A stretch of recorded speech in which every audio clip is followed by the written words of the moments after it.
Aleluia, glória a Deus. Irmãos, hoje eu vou trazer uma palavrinha, um tema para a nossa pregação de hoje, para a nossa mensagem. Quer dizer para os irmãos que as estratégias que Satanás usa contra o homem.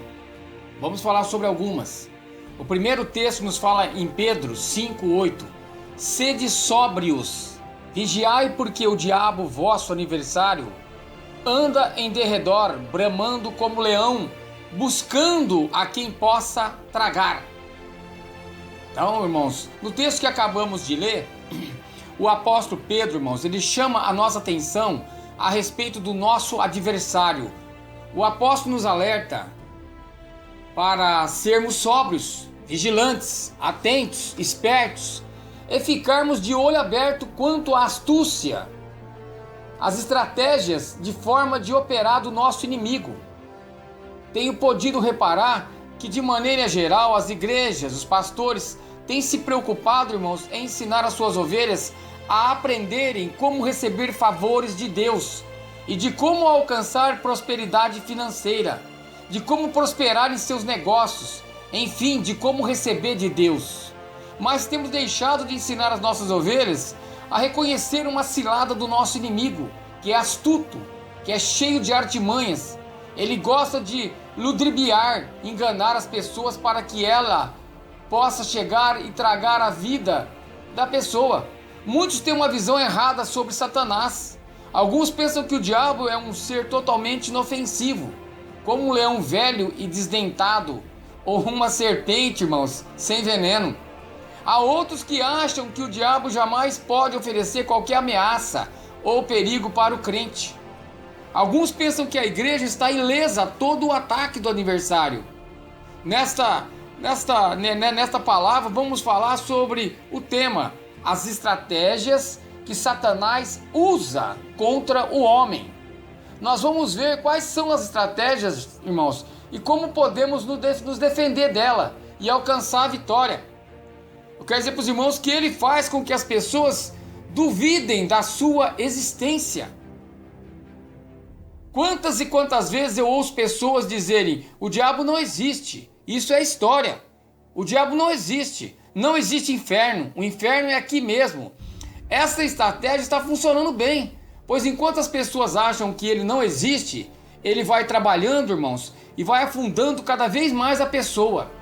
Pois se a pessoa não acredita no diabo, ele também tem dúvidas a respeito da existência de Deus. O que a pessoa não entende quando ela diz que o inferno é aqui, e o que nos acontece tanto de bom ou de ruim, é fruto das nossas decisões, da lei da semeadura, que o apóstolo Paulo fala em Gálatas. Tudo que o homem plantar, isso também ele colherá. Eu quero dizer para os irmãos que ele furta a palavra dos corações. Jesus contou a parábola do semeador que saiu a semear, que está lá em Mateus 13, do 1 ao 23. A semente que caiu à beira do campo, do caminho, irmãos, foi pisada pelos homens e comida pelas aves do céu. Lucas 8:5, Jesus, interpretando a parábola, irmãos, disse que essas aves, elas simbolizam o diabo, que vem e arrebata a palavra do coração para que a pessoa não creia e nem seja salva. Lucas 8:12, aquela mensagem, irmãos, que fere o coração, que revela ao homem a sua indignidade. E aí ele deu desde o pecado, que mostra a necessidade urgente, irmãos, de seu arrependimento. É inevitável do juízo. Essa é a mensagem que o homem pisa, pois ela golpeia o seu orgulho, irmãos, e humilha até o pó. Eu quero dizer para os irmãos que dessa mensagem o diabo tem medo e faz de tudo para furtá-la do coração do homem. Ele semeia joio no meio do trigo. Jesus fala que enquanto os filhos do reino estavam dormindo, veio o diabo e semeou o joio, filhos do maligno, no meio do trigal de Deus. A igreja, Marcos 3, 24, 30, 36, do 43, diz que o diabo age aqui, e não de fora para dentro, mas de dentro para fora. Ele colocou seus agentes, irmãos, dentro da igreja. Tem pessoas com a aparência de crentes, com o nome de crente, usando jargões de crente, mas na verdade são filhos do maligno. Estão na igreja, são membros da igreja, mas permanecem ao reino das trevas. São filhos do diabo. Presta atenção ao fato de que o diabo semeou seus filhos no meio da igreja, porque esta, irmãos, está dormindo.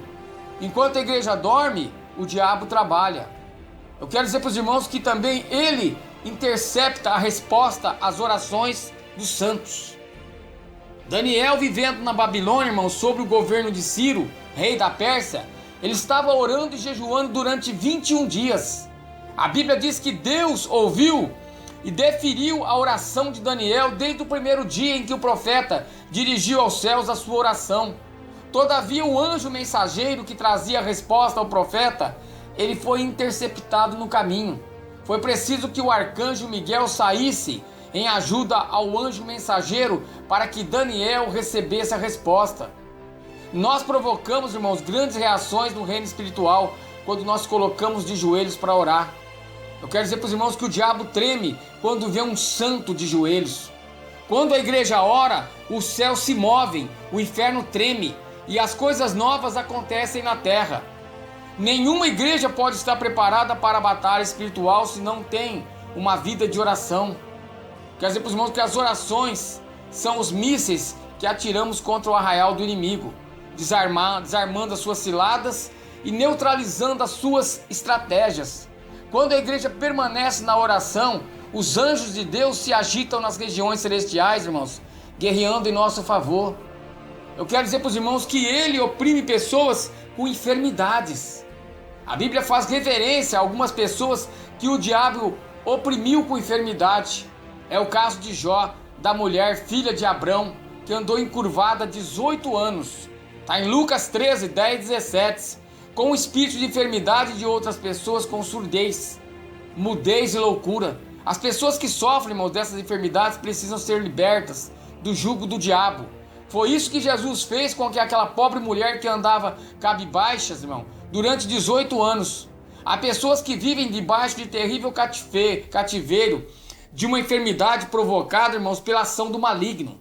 Nós precisamos ter discernimento para não cairmos no pecado dos amigos de Jó, que viram a sua grave enfermidade procedente das mãos de Deus. Mas quando lemos o livro de Jó, descobrimos que por trás de todo aquele espetáculo de sofrimento e dor estava a mão iníqua, a mão de Satanás. E o Senhor permitiu toda aquela tragédia na vida de Jó para que Satanás saísse derrotado e Jó mais que fortalecido. Irmãos, eu quero dizer para os irmãos também que ele atormenta as pessoas em cujo coração não há espaço para o perdão. Quem não perdoa, irmãos, não tem paz. Quem guarda mágoa no coração e nutre ressentimento na alma, ele vive atormentado. Está lá em Mateus 18, 23, 35. Eu quero dizer para os irmãos que Paulo em Efésios 4, 26 e 27, ele diz que a ira é uma porta de acesso que o diabo encontra para atormentar a vida de alguém. Quando uma pessoa agasalha a mágoa e o ressentimento no coração, irmãos, tornando-se azeda de ódio, o diabo assume controle de sua vida para lhe causar grandes danos. Jesus diz que o grande segredo para ministrarmos o perdão aos nossos devedores e aos nossos ofensores é reconhecer a grandeza do perdão que recebemos de Deus. Ele também age na disseminação de ensinos falsos. Paulo fala que nos últimos dias muitos obedeceriam os ensinos de demônios. 1 Timóteo 4:1. O diabo é um grande inventor de religiões e é o pai de muitas doutrinas geradas nas sucursais do inferno para desviar as pessoas da verdade. É o pai da mentira, que não suporta a verdade. Ele trabalha incansavelmente para criar, irmãos, novas doutrinas, novos credos, novas religiões. Temos de gritar como Isaías fez. A lei é o testemunho. Se eles não falarem assim, jamais verão a alva. Isaías 8:20, irmãos. Eu quero dizer para os irmãos que ele também ataca a mente dos homens. O diabo insinua dúvidas com respeito à veracidade da palavra de Deus. Está lá em Gênesis 3:1. Ele põe na mente das pessoas a falsa compreensão de que o caminho da cruz poderia ser evitado sem afetar em nada a nossa salvação. Está lá em Mateus 16, 21, 23. Também atira sobre as pessoas seus dardos inflamados, colocando na mente delas pensamentos impuros e malignos. A mente é um campo de guerra em que o inimigo, irmãos, peleja incansavelmente. Mas como vencer o diabo? Revista-se do poder de Deus. Está em Efésios 6:10. Nos fala da necessidade de poder. Quando olhamos para a igreja de hoje, nós constatamos algo de errado. Que muitas igrejas estão fracas. Os crentes estão sem autoridade. Estamos com os discípulos de Jesus no sopé do monte da transfiguração, imponentes diante da terrível manifestação do diabo, para confrontar o poder das trevas. Eu quero dizer que precisamos do poder de Deus. Jesus disse que o poder para confrontar o maligno só se consegue com oração e jejum. Então, irmãos, use de toda a armadura de Deus. Efésios 6, 11 e 13. Paulo fala de 7 peças dessa armadura. 7 é o número da perfeição. É preciso revestir-se de toda a armadura de Deus. Primeiro, o cinto da verdade. Segundo, a couraça da justiça. Terceiro, os pés calçados com a preparação do evangelho da paz. Quarto, o escudo da fé. Quinto, o capacete da salvação. Sexto, a espada do Espírito. Sétimo, a oração. Se você deixar de usar uma dessas peças da armadura, irmãos, não terá vitória nessa guerra espiritual.